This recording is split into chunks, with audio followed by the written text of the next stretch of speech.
that the ability to see? The ability to see. And before we get done today, hopefully we'll open up your sight even better, your clairvoyance, your clear seeing. And this is done with the third eye, and just above the eyebrows, right in the middle, right here. And if you'll see people with indentations here in their head, and you'll go, what the heck, you know? And a lot of times they have this indentation because they were born with clear seeing, and then they scarred over and closed it down. And a lot of us do that as children. We'll be born with all these gifts, and what happens is we shut them down. We're either told by our parents, you know, because we get scared because we're seeing stuff. Like our daughter Audrey, she would see lions and tigers and bears, oh my, you know, and she would get scared and come running upstairs and tell us about it.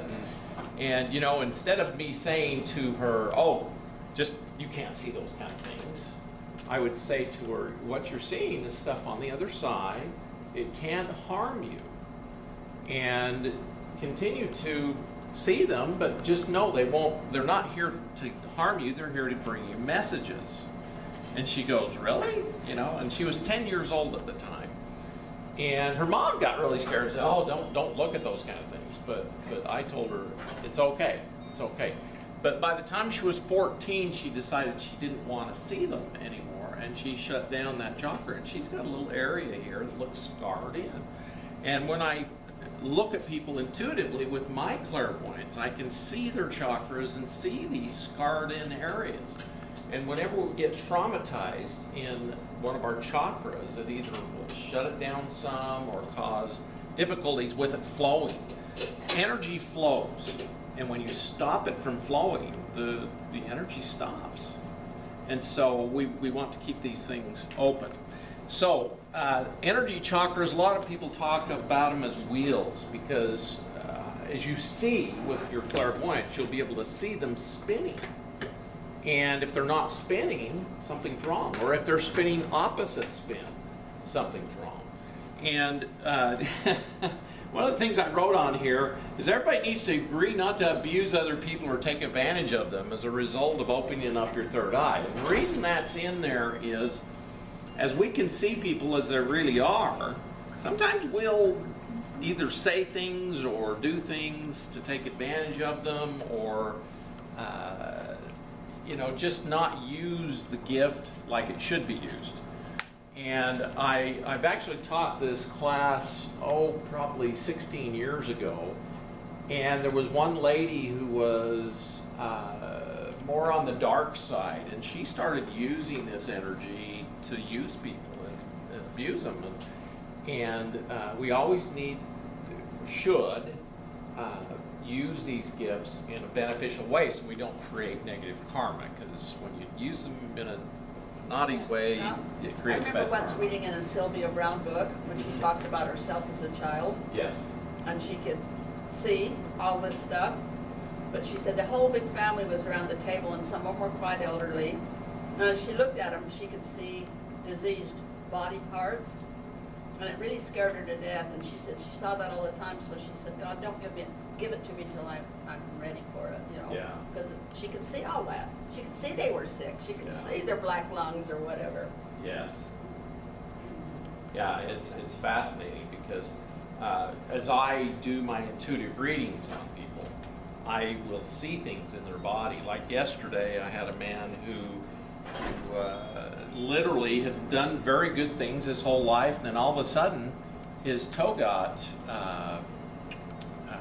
an injury, and it got worse and worse, and they ended up amputating the toe, and now he's got phantom toe pain, which means the toe's not there anymore, but he's got a lot of pain there. And he had gone to multiple doctors, and with no help. In fact, they were cutting him up more, and now his third toe's diseased, and they're thinking about doing surgery on that one.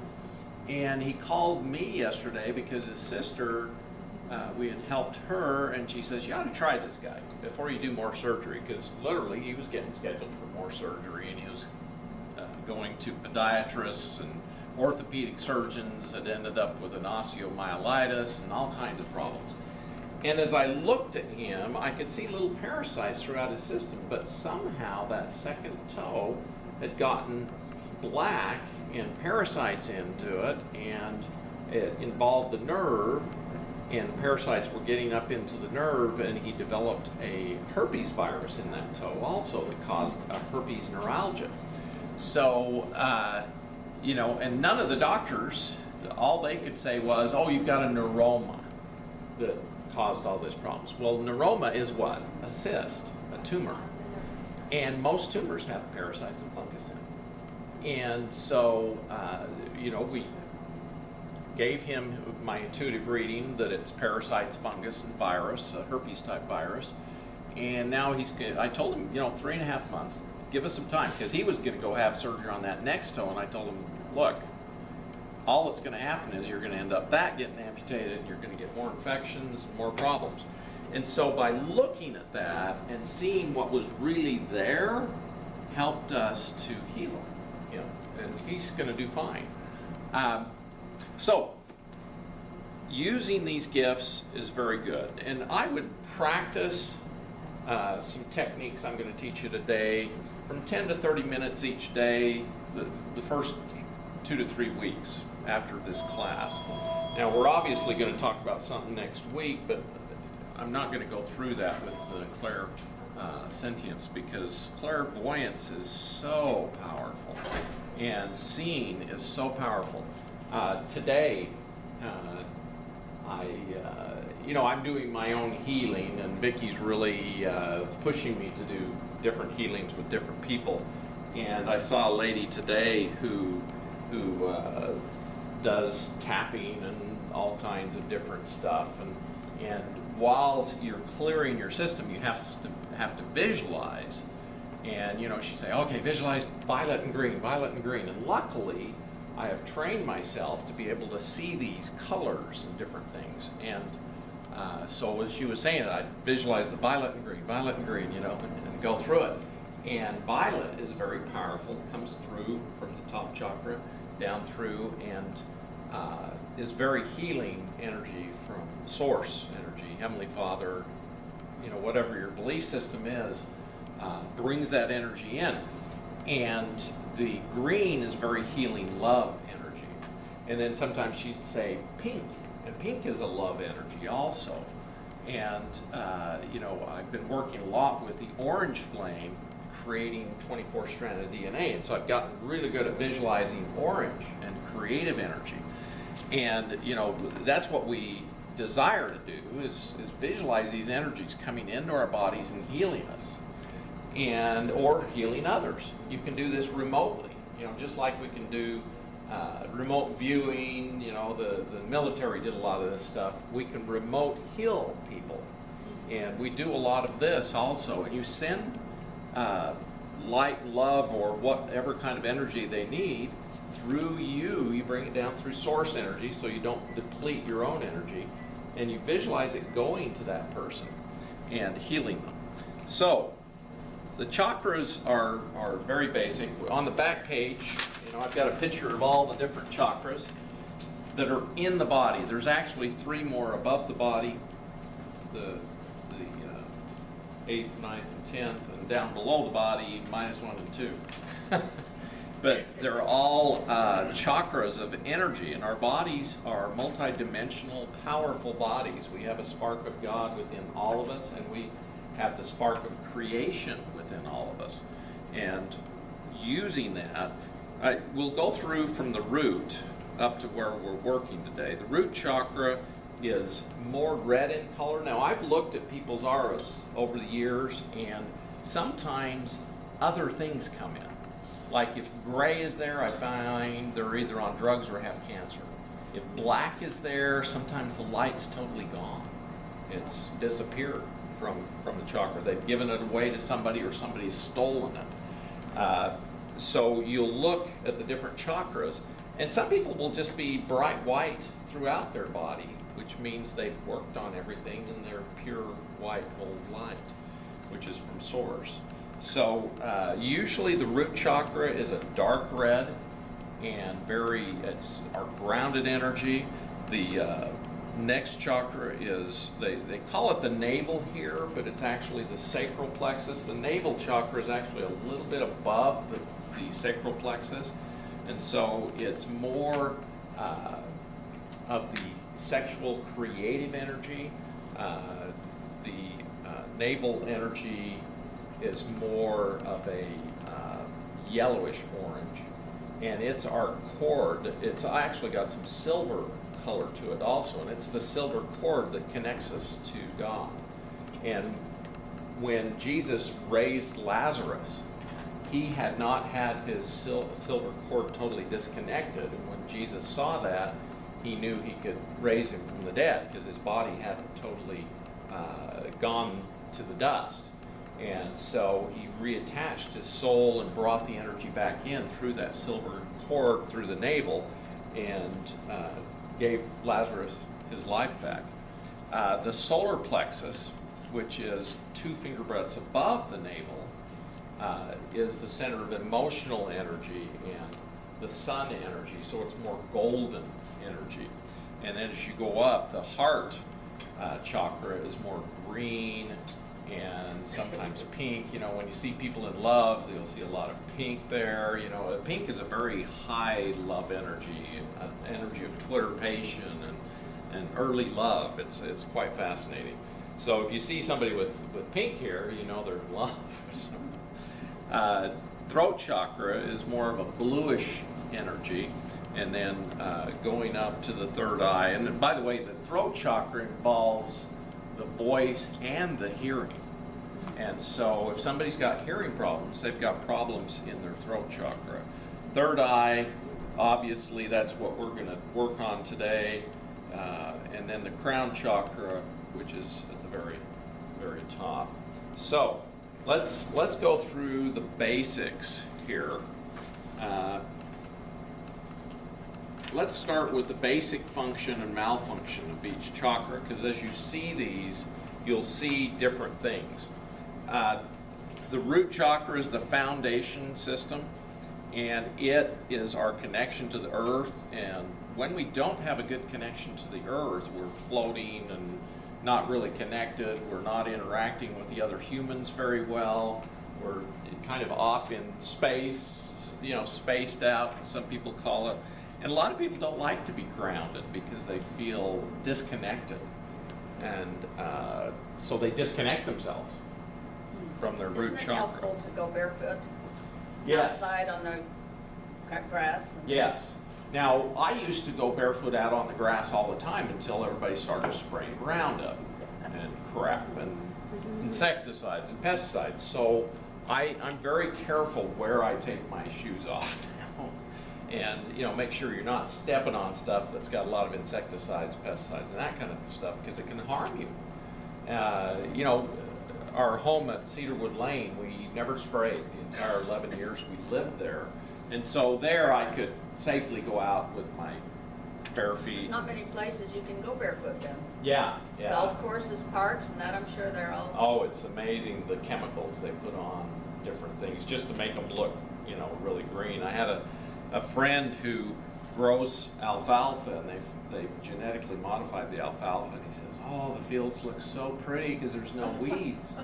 And I'm like, yeah, there's no weeds for a reason. It's everything gets killed because of the chemicals. And so I hopefully talked him into growing a few weeds also.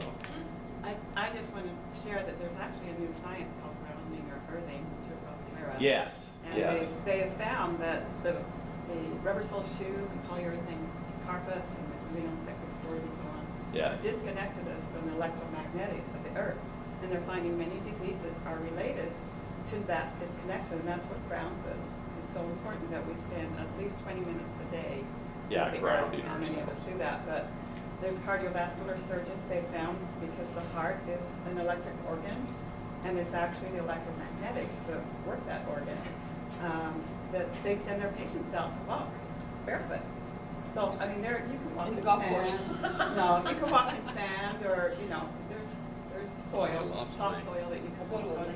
Green Valley Spa is a wonderful place. They have a labyrinth up there, And they were going to put, I work up there, and they were going to put like wood chips in the pathways. And I said, no, you can't. We want to walk barefoot.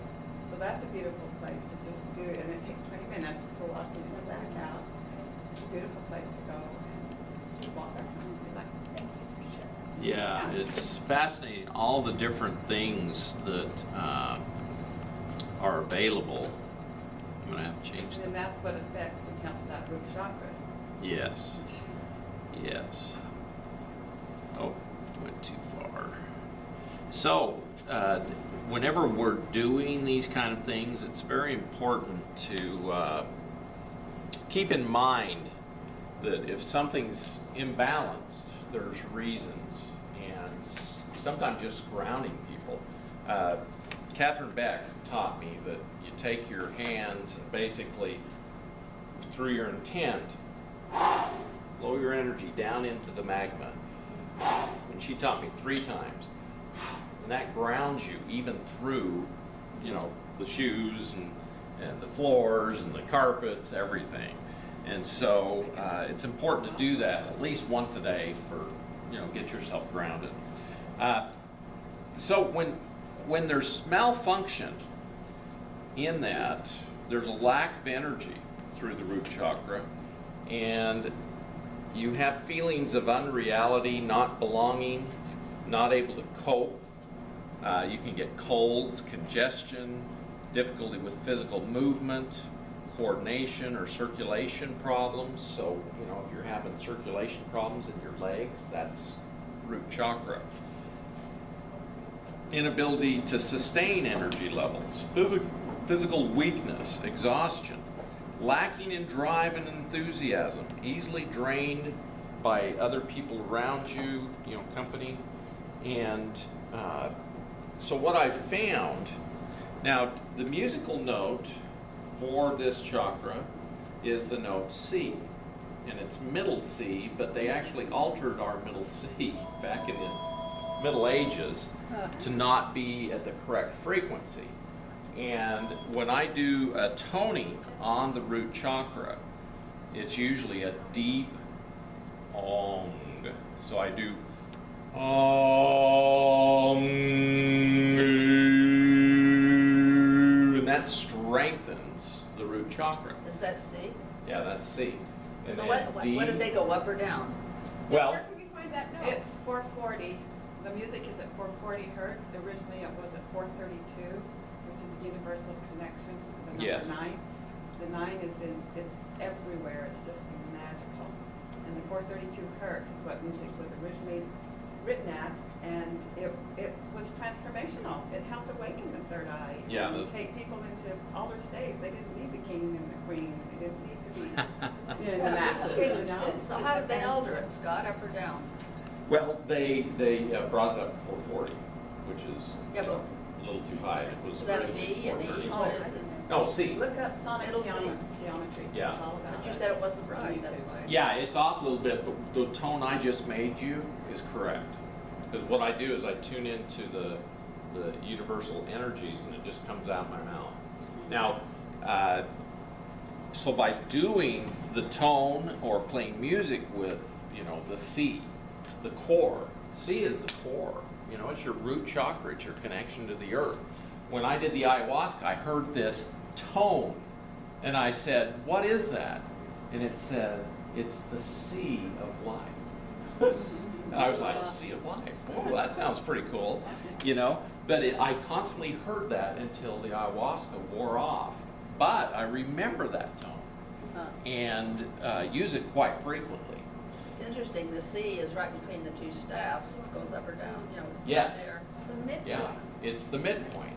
It's where we connect. And it's a very important chakra. And a lot of our root chakras are messed up. And you can see if it's messed up, if it's not pure good red, or in some people, they'll have white throughout. But as you focus, you'll see that red chakra within the white light. So the sacrament, every chakra has a sacrament. The sacrament of the root chakra is baptism. It's your connection to the earth and coming out of the earth. born, you come out of your mother. And when you're baptized, you come out.